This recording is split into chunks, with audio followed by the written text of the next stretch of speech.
Welcome to Vita updates. आज हम swing trading के बारे में डिस्कस करेंगे कि स्विंग ट्रेडिंग होती क्या है। जैसे मैंने पिछले सेशन में डिस्कशन किया था इंट्राडे ट्रेडिंग, उसके बाद आप डिस्कस करते हैं स्विंग ट्रेडिंग। स्विंग ट्रेडिंग क्या होती है कि आप एक दिन के लिए या एक से लगा के 15 दिन के बीच में आप जब कोई आप ट्रेड होल्ड करते हो ना, उसको बोलते हैं स्विंग ट्रेडिंग। ठीक है, जैसे कोई स्टॉक हो गया, कोई ऑप्शन हो गया, उसको एक से लगा के 15 दिन के बीच में या महीनों तक होल्ड करते हो तो उसको बोलते हैं स्विंग ट्रेडिंग।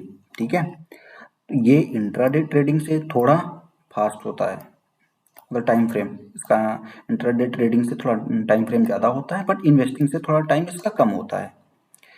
ठीक है, जैसे आप इंट्राडे में क्या होता है, सेम डे में आपको ट्रेड लेनी है, प्रॉफिट करके या लॉस करके निकल जाना है। इन्वेस्टिंग में क्या होता है, आपको 1-2 साल के लिए 6 महीने तक आप उसमें ट्रेड में रुकते हैं। बट स्विंग ट्रेडिंग में क्या है कि इन दोनों के बीच का रास्ता है स्विंग ट्रेडिंग। ठीक है, अब अब नेक्स्ट बात करते हैं कि स्विंग ट्रेडिंग कैसे काम करती है। तो सबसे पहले आपको ना ट्रेंड पहचानना होगा। जैसे मैंने इंट्राडे में भी बोला था, उसमें भी ट्रेंड, इन्वेस्टिंग में भी ट्रेंड पहचानना होगा। सेम वैसे ही आपको स्विंग ट्रेडिंग में भी आपको ट्रेंड, सबसे पहले ट्रेंड पहचानना पड़ेगा। अप ट्रेंड है या डाउन ट्रेंड है, आपका ये ट्रेंड समझ में आ गया तो उसके बाद आपको देखना पड़ेगा कि ये जो क्या बोलते हैं इसको, पैटर्न, कौन सा पैटर्न बन रहा है। मल्टीपल टाइप के पैटर्न होते हैं, वो मैं आपको आगे की वीडियो में डिस्कस करूंगा, कौन सा इंडिकेटर यूज हो रहे हैं। ठीक है, अभी ब्रेकआउट हो रहा है या ब्रेकडाउन हो रहा है, तो आपको ये सब देखना पड़ेगा। और आपको जो न्यूज है ना, उससे थोड़ा आपको अवेयर रहना पड़ेगा, क्योंकि न्यूज के बेसिस पे भी बहुत सारे स्टॉक और ये ऑप्शन मूव करते हैं। जैसे इनकेस कोई पॉलिसी आने वाली गवर्नमेंट की, जैसे आरबीआई की पॉलिसी आने वाली होती है, इनकेस रेट कट करता है तो प्राइस एकदम अप साइड में चला जाता है। इनकेस उसमें कोई चेंजेस नहीं होते हैं तो कभी कभी क्या होता है, या तो डाउन साइड में चले जाएगी या तो वहीं पे कंसोलिडेट कर जाएगी। तो ये होता है। अब नेक्स्ट बात करते हैं मुझे कि कितने टाइम के लिए होल्ड करना चाहिए। जैसे मैंने अभी बताया, मिनिमम आपको 2 से 3 दिन के लिए आपको होल्ड करना चाहिए। ठीक है, और मतलब एवरेज आपको 1 से 3 वीक की होती है। जैसे एक दिन से लगा के 21 दिन तक आप होल्ड कर लो। ठीक है, और कभी कभी आप क्या होते हो, अभी आपको लग रहा है कि ये ट्रेड अभी और ऊपर जाएगी और ऊपर जाएगी। कुछ स्टॉक होते हैं जो ऐसा मूव करते हैं, कभी कभी 2-2 3-3 महीने वो मूव करते रहते हैं। तो आप मैक्सिमम 2 से 3 महीने तक आप होल्ड कर सकते हो, इनकेस आपको ट्रेंड बहुत ज़्यादा स्ट्रांग लग रहा है। ठीक है, अब नेक्स्ट बात करते हैं कि इसमें रिस्क, इंट्राडे में भी रिस्क होती है, स्विंग में भी होती है, इन्वेस्टिंग में होती है। तो इंट्राडे से थोड़ी ज़्यादा इसमें, मतलब थोड़ी इंट्राडे से कम रिस्क होती है इसमें। तो इसमें क्या होती है, ओवरनाइट, जैसे आपने कोई पोजीशन ओवरनाइट बॉट करके बाई करके चले गए हो। अब क्या होता है, गवर्नमेंट की पॉलिसी या कोई इंटरनेशनल मार्केट में कोई क्रैश आ गया है, जैसे कोई वार हो गई है, वार छिड़ गई है, कोई फेड की पॉलिसी आ गई है।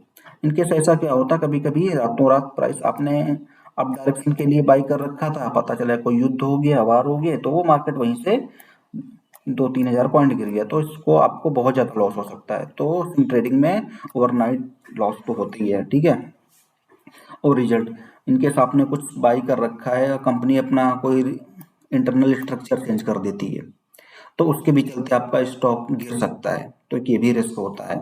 ठीक है, कभी कभी आप गलत स्टॉक, आप बिगिनर हो, आपको पता होता नहीं है, आप गलत स्टॉक बाई करके बैठ जाते हो। आप आपने ना तो उसके फंडामेंटल चेक किए, ना तो टेक्निकल चेक किए, बस आपको लग रहा था, आपको लगा कि सस्ता मिल रहा है कम प्राइस पे, इसको बाई कर लेते हैं, ये ऊपर ही जाएगा, 1-2 गुना तो हो ही जाएगा। तो ये गलती हो जाती है, तो एक ये भी रिस्क रहती है।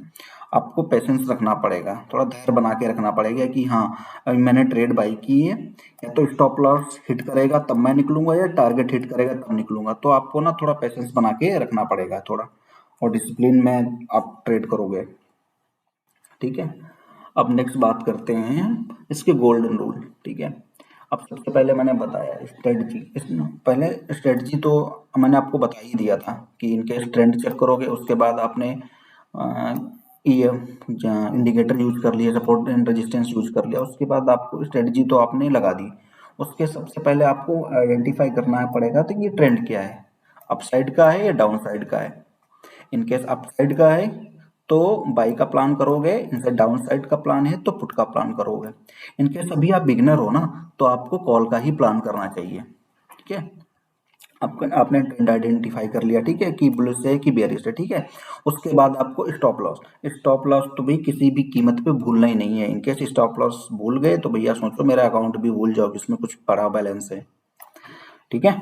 तो स्टॉप लॉस हमेशा लगा के रखना है। इनकेस मार्केट अपोजिट डायरेक्शन में मूव कर गई, कम से कम आपने जितना लॉस बुक किया था उसके बाद निकल तो जाओगे, तो इसको इसको आपको ध्यान में रखना है। आपको रिस्क आइडेंटिफाई करनी पड़ेगी, कितनी लॉट लूँ जो इनकेस मार्केट में एक बड़ा फॉल आ जाए तो मेरी जो कैपिटल है उस पर कोई डेंट ना आए। तो आपको रिस्क भी मैनेज करना पड़ेगा। अब कोई स्टॉक क्या होता है, कभी कभी ब्रेकआउट दे रहा होता है। इनकेस ब्रेकआउट के साथ वॉल्यूम भी मेरा अच्छा खासा बढ़ रहा है तो ऐसा माना जाता है कि ये स्टॉक मतलब अच्छा खासा बुलिश, मतलब अच्छा खासा अप डायरेक्शन में जाएगा।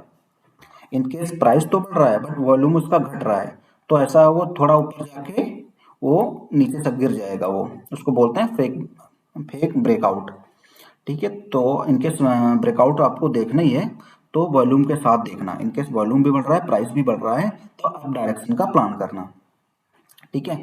अब क्या होता है, अब कभी कभी ये तो ट्रेंड जा ही रही है, बढ़ती जा रही है, अभी मैं प्रॉफिट नहीं बुक कर रहा हूँ। भाई आपके टारगेट पे पहुंच गई है तो आपको अपना प्रॉफिट बुक कर लेना चाहिए, ठीक है। अब नेक्स्ट बात करते हैं कि बिगिनर्स के लिए बेस्ट क्या रहेगा। आपने इनकेस कोई स्टॉक बाई करके रख लिया है तो भैया आपको पूरे दिन स्क्रीन पे नहीं बैठना है। अभी आप स्टार्टिंग कर रहे हो, स्विंग ट्रेडिंग का मतलब ये नहीं है कि आप पूरा दिन सिस्टम पे बैठे हो। इनकेस आप इंट्राडे कर रहे हो ना तो आप सिस्टम पे बैठो। तो इनकेस आप डेली सिस्टम पे बैठोगे हर समय के लिए तो आप कुछ ना कुछ बाई या सेल करते रहोगे, जिससे ओवर ट्रेडिंग कर दोगे। ओवर ट्रेडिंग करोगे तो ब्रोकरेज भी भरोगे, ऊपर से लॉस भी कर दोगे, ठीक है। आपको सिस्टम पे ज़्यादा देर नहीं बैठना है, आपको अपने इमोशन पे काम करना है। थोड़ा इमोशन कंट्रोल में रखना है ना कि अभी मुझे बाई करना है नहीं करना है। थोड़ा सब अपना पहले से प्री प्लान करके चलो कि मुझे एक मंथ में इतनी ट्रेड करनी है, एक वीक में इतनी या एक दिन में इतनी ही करनी है, तो ये सब प्लान कर लेना, ठीक है। अब हमेशा अच्छे ही स्टॉक में आप ट्रेड करना, क्योंकि अभी आप बिगिनर हो ना तो अभी सभी स्टॉक आप ट्रैक नहीं कर पाओगे, समझ भी नहीं पाओगे। तो जो अच्छे स्टॉक हैं उन्हीं उसी में ही ट्रेड करना चाहिए आपको अभी, ठीक है। नेक्स्ट बाय करते हैं। एक मैं स्विंग ट्रेडिंग के लिए आपको एक स्ट्रेटजी बता देता हूँ। तो एक है 9 EMA, 21 EMA और RSI की, ठीक है। तीनों लगा लो, ठीक है। EMA, जो EMA 9 EMA है, इनकेस प्राइस जब तक इसके ऊपर चल रहा है तो आप उसको चलने दो। इनकेस प्राइस उसका 20 EMA के पास आ रहा है, जैसे ये मेरा 9 EMA है, ये मेरा 21 EMA है और ये मेरा RSI है, ठीक है। RSI और EMA इसके ऊपर प्राइस चल रहा है, चलने दो। इनकेस प्राइस यहाँ तक आता है फिर भी आप वेट करो, जब तक प्राइस इस वाले 21 RSI को टच नहीं करता है तब तक आपको नहीं निकलना है। इनकेस टच कर जाए तो फिर आप वहीं पे एग्जिट कर जाओ।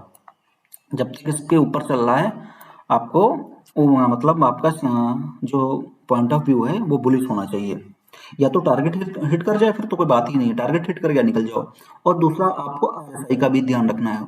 आरएसआई यहाँ पे ऐसा देखना कि ओवरबॉट तो नहीं है, ओवरसोल्ड तो नहीं हो गई है। इनकेस ओवरसोल्ड हो रखी है तो ठीक है, आपका मार्केट ऊपर जा ही रही है। इनकेस ओवरबॉट हो रही है ना तो आप ऐसा करो, अपनी जितनी भी क्वांटिटी ले रखी है उसका आधा कर दो यहाँ पे। तो ये 3 इंडिकेटर मिला के मेरी एक स्ट्रेटजी है। जब तक एंट्री आप कहाँ पे करोगे, ऐसा एक पॉइंट होता है ना जहाँ पे तीनों मिल रहे होते हैं, तीनों मिलेंगे और आरएसआई आपकी सबसे नीचे बॉटम पे होगी, जैसे ये है आपकी। फिर यहाँ पे बाइंग का प्लान कर लो, आप बैठे रहो, ठीक है। अच्छा खासा प्रॉफिट इसमें बन सकता है। आप proper risk and reward ratio follow करोगे। अब रही बात रिस्क एंड रिवॉर्ड रेशियो की, आप 1:2 का रिस्क एंड रिवॉर्ड रेशियो रखना चाहिए आइडियली। इनकेस स्टॉक कर रहे हो बिगिनर, या तो 1:1 का रखो, 1:1 का बहुत ज़्यादा रिस्की हो जाएगा तो 1:2 का ही रखना चाहिए। ठीक है। अब टाइम फ्रेम आपको देखो, आप स्विंग ट्रेडिंग कर रहे हो तो आपको टाइम फ्रेम मैंने जैसे बताया था 1 दिन से लगा के 21 दिन तक का भी हो सकता है, कभी कभी आप 1-2 महीने का भी हो जाता है। ठीक है। अब जो आपको जो मिस्टेक करते हैं उनको क्या अवॉइड करना है, जैसे ओवर ट्रेडिंग आपको नहीं करनी है कि हर मिनट आप बाई सेल कर रहे हो, बाई सेल कर रहे हो, बाई सेल कर रहे हो, ये नहीं करना है। प्रॉपर स्टॉप लॉस तो यूज नहीं करना है। ठीक है। आरएसआई जब ओवर सोल्ड हो जाए 10 के आसपास आ जाए ना, तभी आपको बाई करना चाहिए। ठीक है। ट्रेंड हमेशा ट्रेंड की डायरेक्शन में ही फॉलो करना चाहिए, ना कि उसकी अपोजिट डायरेक्शन में। पता चला ट्रेंड चल रहा है, अप साइड का आप पुट लेके बैठे हो तो लॉस हो गई ना। तो थोड़ा इसको भी ध्यान में रखना है। और सबसे लास्ट और इम्पोर्टेंट पॉइंट, ये टेलीग्राम पे और फेसबुक पे, इंस्टा पे जो टिप आती है भाई, उनसे बच के रहना है। ये फेक स्टार्टिंग में देंगे फेक न्यूज, फिर बोलेंगे मेरा कोर्स ज्वाइन कर लो, ये कर लो, वो कर लो। तो आपको इससे बचना है। ठीक है।